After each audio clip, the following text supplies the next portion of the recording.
ঘটনা ঘটেছে অত্যন্ত আমরা মর্মাহত দুঃখিত। এই ধরনের অনাকাঙ্ক্ষিত ঘটনা আমরা চাইনি। সরকারের বয়স হয়েছে মাত্র ২-৩ মাস। এই প্রেক্ষাপটে এই ধরনের একটি ঘটনা মনিরামপুরে, এটা খুবই দুঃখজনক। হুম।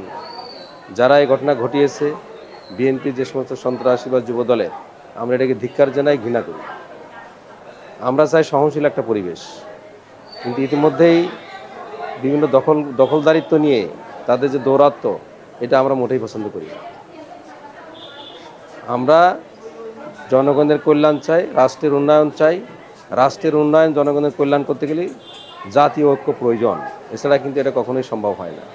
কিন্তু সেটা আমরা সরকারি দলের কাছে আমরা দেখতে পাচ্ছি না। তো পরিচিত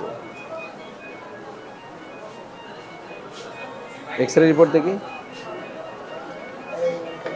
ও, তো ভেঙে গেছে। তাই তুই তো প্রায় ছড়া দিচ্ছে।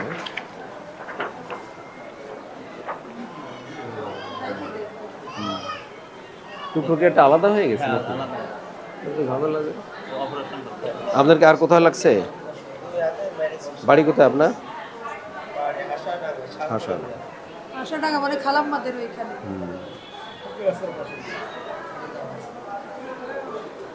অনাকাঙ্ক্ষিত একটা ঘটনা ঘটে গেছে, ধৈর্য ধরেন।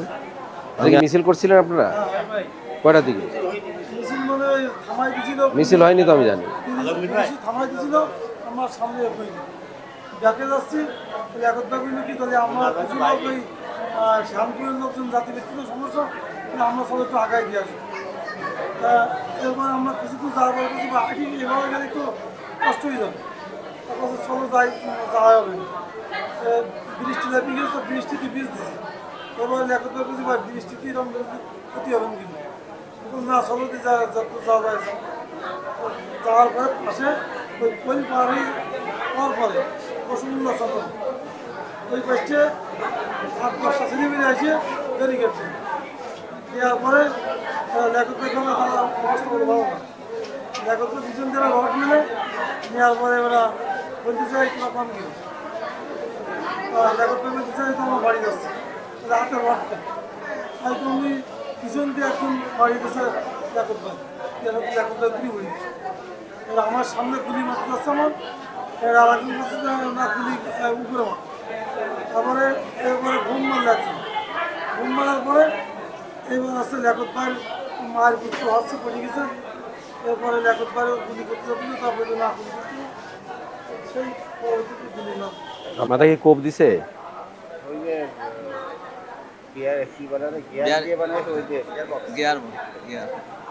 নতুন সিস্টেম শুনতেছি আমি। ওই রডের মাথায় ওইটাই করা, ওয়েল্ডিং করা, ঝালাই করা।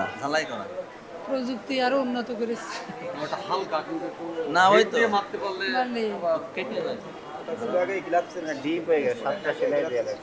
যেখানে লাগবে পায়? সেখানে ঠিক হবে। কোপ দিয়েছে? ওই তো ওইটা ওইতে বাড়ি দিছে? ওই যে নিচে দেখলেন না একজনের হাতের ইয়ে হয়ে গেছে, ডিপ হয়ে। এটা পুরো ফুটে হয়ে গেছে, ওই যে বাড়ি মাছ ফুটো হয়ে গেছে। ও, আপনারা কোথায় বাড়ি যাচ্ছিলেন? আপনারা বুঝতে পারেনি না? ও, আমার দুইবার ঠেকাই দিয়েছে, একবার মাথায় একবার আমি কর্মী, আমার কথা দৌড় মারেন, আমি কর্মী মানে ওই যে ইয়ে করবে দেখছেন না, আমার কিছু কর্মী করতে হবে। আমি বলছি কর্মীদের কোনে যাবো। এখন ওই ওরা কতজন ছিল? ওরা মানে 9 জন ছিল।